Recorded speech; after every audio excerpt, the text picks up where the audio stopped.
sekarang kita sedang di greenhouse Sikabayan IPB.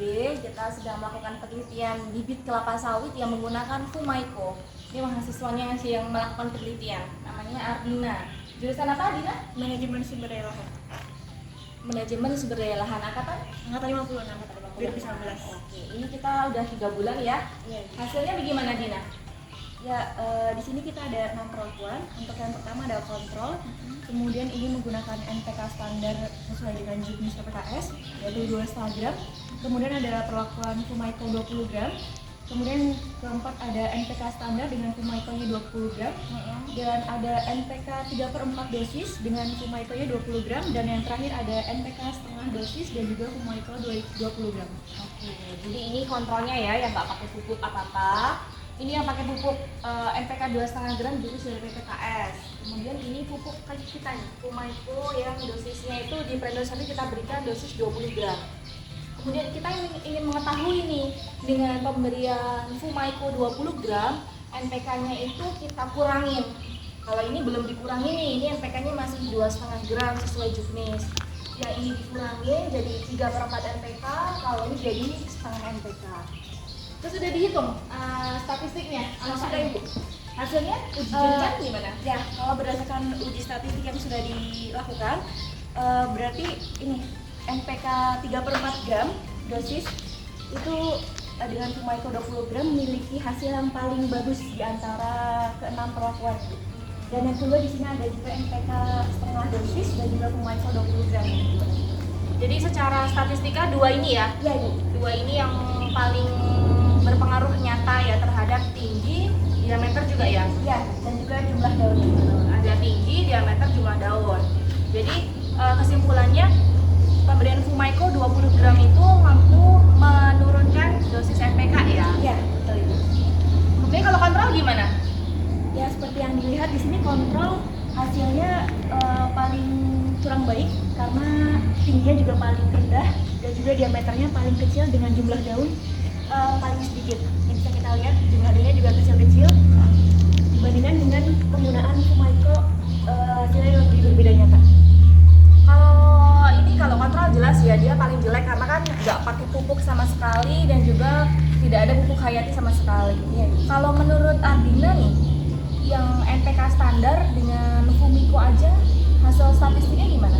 Kalau berdasarkan statistik, di sini ada NPK standarnya 2,5 gram dengan Fumaiko 20 gram menunjukkan hasil yang Fumaiko lebih baik Ibu dibandingkan dengan NPK.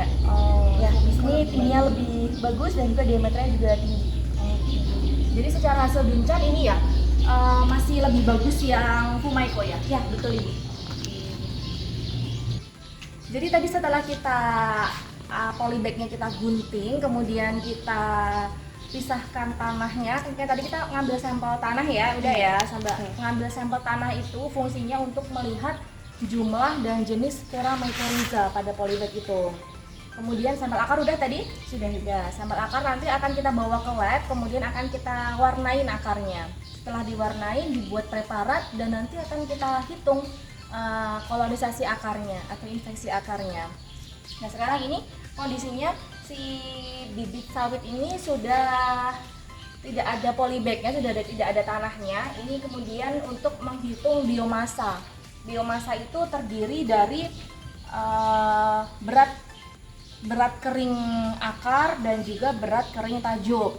Nanti setelah ini akan kita oven, kita masukkan ke dalam amplop dan kita oven untuk melihat bobotnya ini berapa. Nah kalau dari hasilnya ini gimana Gina nih di semua perlakuan ini? Ya Bu, kalau untuk hasilnya bisa terlihat untuk perlakuan kontrol itu akarnya pendek dibandingkan dengan penggunaan Fumaiko ini dari C, D, E sampai F. Ini terlihat perbedaan yang sangat mencolok Bu, lebih panjang dan juga lebih banyak akarnya. Oke, iya ya, lebih bervolume ya akarnya ini ya, lebih banyak. Kira-kira kenapa tuh Dina? Yang pakai Fumaiko kenapa akarnya lebih bervolume itu kenapa? Bersimbiosis mutualisme dengan Fumaiko ya Bu, sehingga akarnya itu lebih panjang gitu Bu. Si sporanya udah masuk menginfeksi akar, kemudian terbentuk apa tuh serabut panjang itu namanya hifa. Oh iya, hifa. Iya, hifa. Dia fungsinya untuk menyerap air unsur hara. Jadi kan makanannya, pupuknya semua terserap sehingga pertumbuhan tajuknya tinggi dan akarnya kita lihat di balik polybag ternyata lebih bervolume. Oke, jadi hebat ya mycorrhiza. Oke, setuju ya? Ya, setuju. Ini berdasarkan hasil nyata riset anak IPB. Selamat siang Pak Ferry, Selamat terima siang. kasih telah mengunjungi kami di sini. Tadi saya berbincang-bincang dengan anak bimbingan Bapak Abdina. Penelitian sawitnya itu bagus banget Pak. Yang pakai Fumaico, tadi kita lihat biomasanya bagus, akarnya itu bervolume dan juga kelihatannya lebih banyak daripada yang kontrol. Itu efek mycorrhizanya bagaimana itu Pak? Kok bisa membuat akar jadi selebat itu? Oke, baik. Jadi dibandingkan kontrol, ya pasti tadi kelihatan ya akarnya lebih lebat ya, lebih panjang, lebih tebal gitu ya. Iya. Karena memang si mycorrhiza itu untuk penyerapan unsur haranya tuh lebih efektif gitu dibandingkan kalau tidak pakai mycorrhiza kan, terutama P. Nah P itu sebenarnya bisa P dan unsur-unsur lain, tapi yang utama adalah P.